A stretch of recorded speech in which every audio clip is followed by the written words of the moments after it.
So this is the one that gets us canceled, right?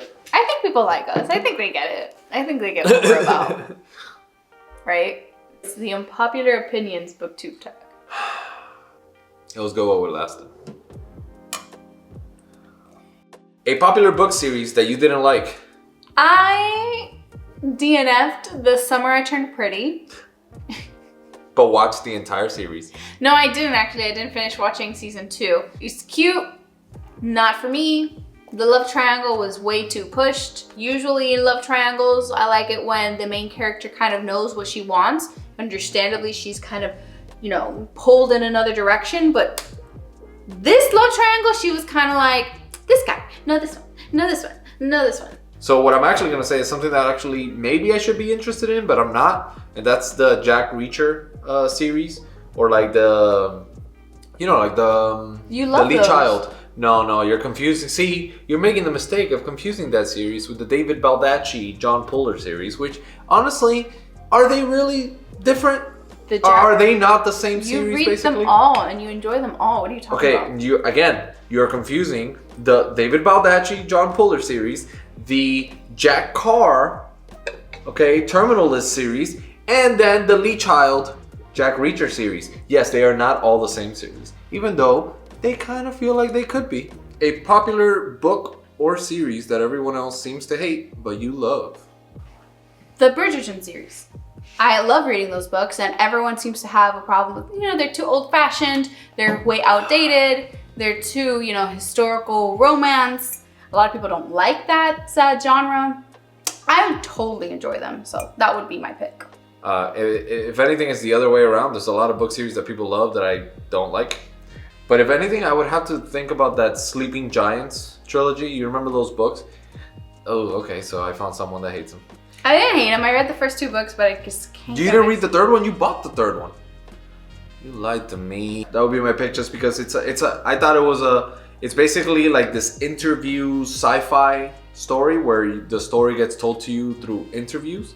And I thought it was really, really cool. I thought it moved. I thought the plot was interesting. I thought that the mystery as it developed was really, really cool. And yeah, I don't hear anyone ever talking about them. So I'm guessing not that many people liked it as much as I did. A love triangle where the main character ended up with a person you did not want them to end up with. I have notes on spoilers. This one. Warn for spoilers. Warn for spoilers. I was really unhappy that Katniss Everdeen ended up with Peeta. She ended up with the loser? Mm-hmm. Yeah, that would make anybody mad. Guillermo! He was the loser though, right? Not the loser, just like, you know, the other guy, Gale, was more, I don't know. She didn't have to save him every 5 minutes? Or? Yeah. Oh, okay. She was settling with him. And at the end of the day, the chemistry was never there with Peeta, neither in the books nor in the movies that I saw. I saw the stronger chemistry with Gale. He was her friend from childhood. He was the love of her life growing up. The guy she should have ended up with, the guy she should have always ended up with, the guy who always protected her. And then she ended up with Peeta, the little baker. I get it. Did they name him Peeta because of pita bread? I don't know. I don't remember. But he wasn't, it's not spelled like pita bread. It sounds like pita bread. Whatever. At the end of the day, I was always Team Gale and no one understood. And it was, for me, it was just like, I don't know. I feel like Peeta was the obvious choice. I don't know.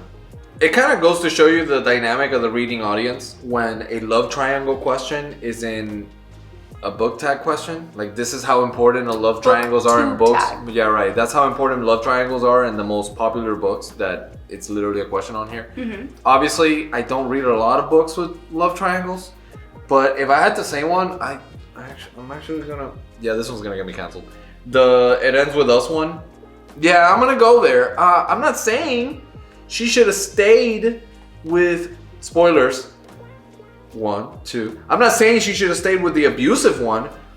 But she shouldn't have ended up with the other one. But what he was angry about, he was jealous and angry, and then she ends up getting with the guy that he was jealous and angry about. So, I don't know. I just felt like that was a little wrong. I really did like Ryle. We've spoken about this. I'm going to link down the video where we have an in-depth conversation about It Ends With Us from a male and a female perspective. Good job, yeah. You never know these days. Oh.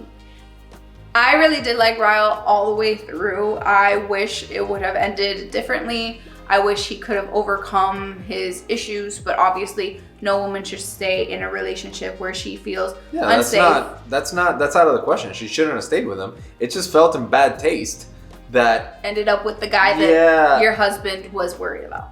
Yeah. Which I'm not saying that that's what caused them to be violent or abusive. He would have found something else to be violent 100%. And abusive about. But it just feels icky. It's just like, isn't this the guy that he was worried about? And that you said that nothing was going on? And then why are you running after him at the end there? I don't 100% disagree with you. A popular book genre that you hardly reach for. Nonfiction and horror. I don't know about that. You've been reading a lot of like that Riley Sager horror lately. Right, so I'm trying to branch out a little more. I definitely don't reach for nonfiction unless it's like a memoir of somebody that I'm obsessed with. Yeah. For me, it would actually be the like crime thriller series. I don't really reach for those, but somehow I've read 2 of those in the last month and I've actually kind of enjoyed them, so I don't know where this is going. A popular or beloved character that you do not like. I'm gonna kill you with these. Ooh. We're gonna get divorced right after I answer this. Hermione. I really can't stand her. Okay. She's awful. Not only that, but here's the thing. Take a shot. After you read The Stormlight Archive by Brandon Sanderson, you're going to see how you can really write a smart-ass, cool girl character without making her annoying and obnoxious.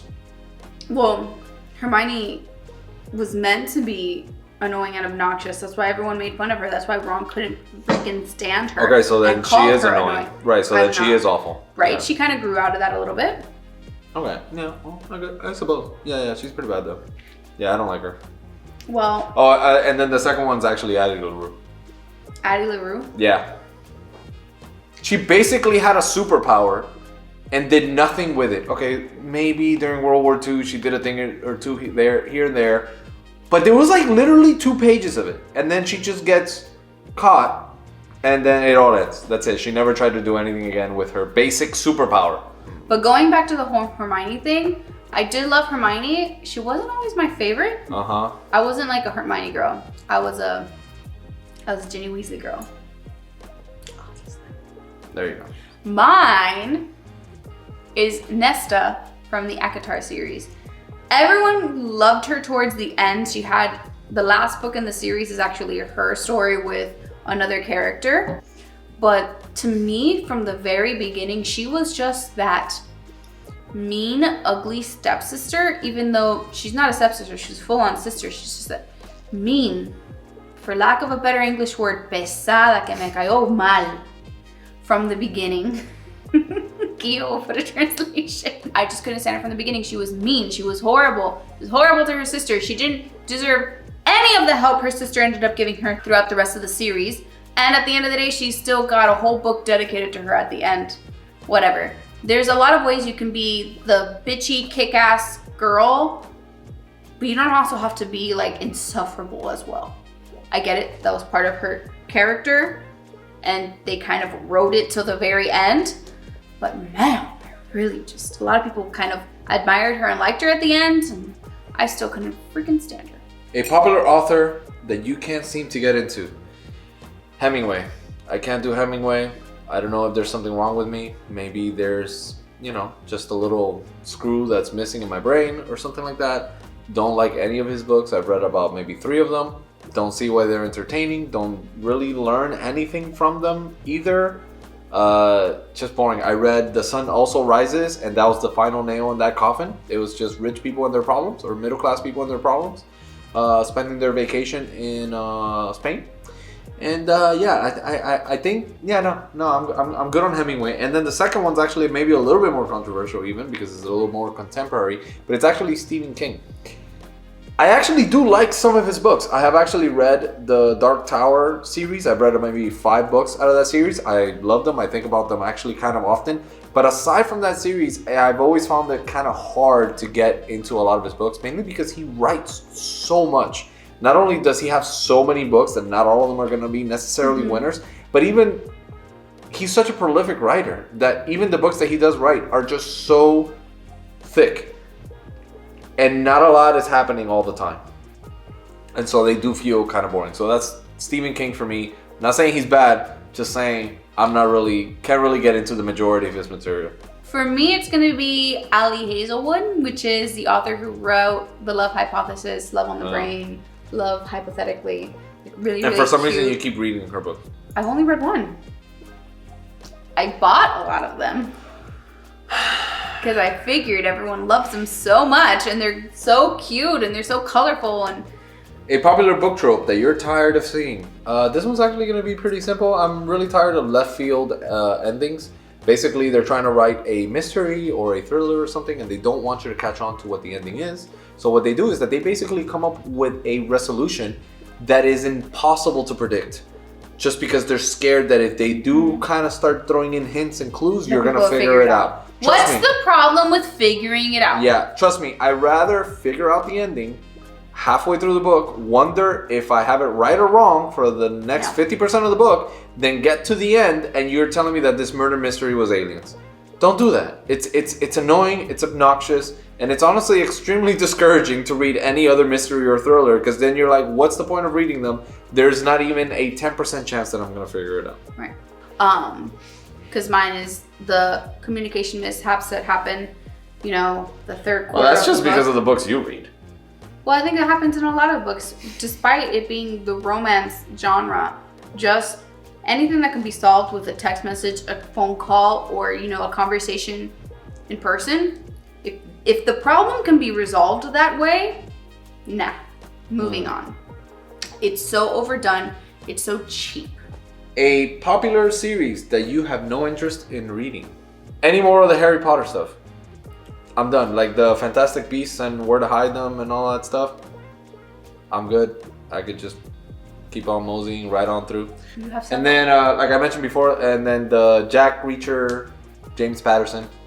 For some reason, I just kind of know where those are gonna go, and they all, like I said, they kind of blend in together. So I'm just gonna save it. I tried reading Jack Reacher, read the first book, and then saw that there was 50 more in the series, and I just said, it's not gonna work out.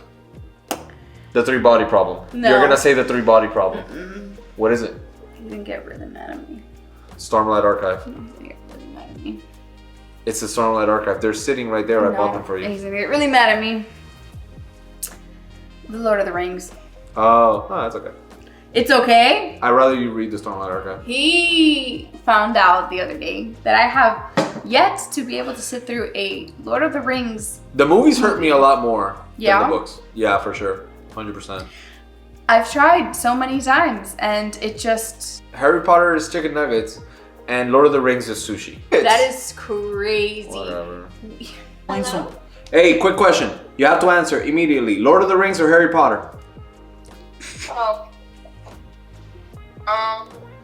I have more of a connection to Harry Potter, but Lord of the Rings is better. I was gonna say Lord of the Rings, but to completely dismiss Harry Potter is a lot.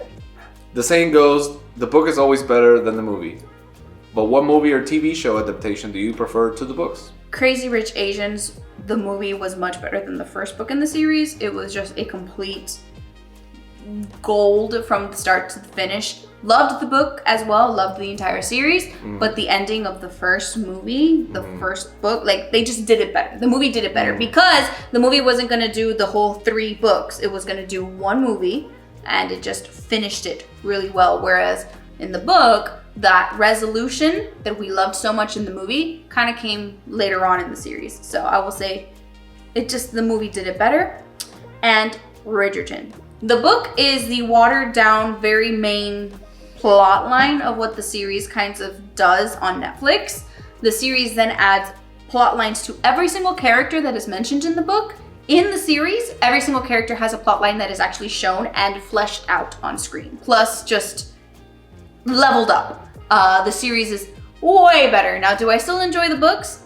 Yeah, I think they're super sweet, they're super fun, but the show is way, way, way more complex and more layers and heck of a lot more entertaining, I will say.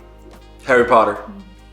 I feel like I could have just watched the movies and I got everything out of that series that I needed to get out of it. I don't feel like the books actually enhance the experience at all. Which, something like, for example, Song of Ice and Fire. Song of Ice and Fire, I remember watching the first season, then I read all the books up to like 5, and I felt like, yes, you're gonna gain so much more from the books. It is a completely different story. It's almost completely different. But with Harry Potter, I honestly couldn't tell you something that I remember from the books that was not in the movies. They pretty much, honestly, they did a very, very good job. They got everything in there that needed to be in. Ginny Weasley. Justice for Ginny Weasley. That was the last question? Yeah. Maybe we won't get canceled. That wasn't so bad. You guys still like us? I think you're fine. I don't think we said anything that wasn't truly valid. You could let us know how wrong we are in the comments. I encourage it. I feed on the negative energy. I'm gonna put all these questions down in the description below, and then you guys can kind of fill it out in the comments. Harry Potter or Lord of the Rings? You know who's right. In your heart, you know who's right. Listen. Goodbye. Listen. Goodbye. See you guys next time.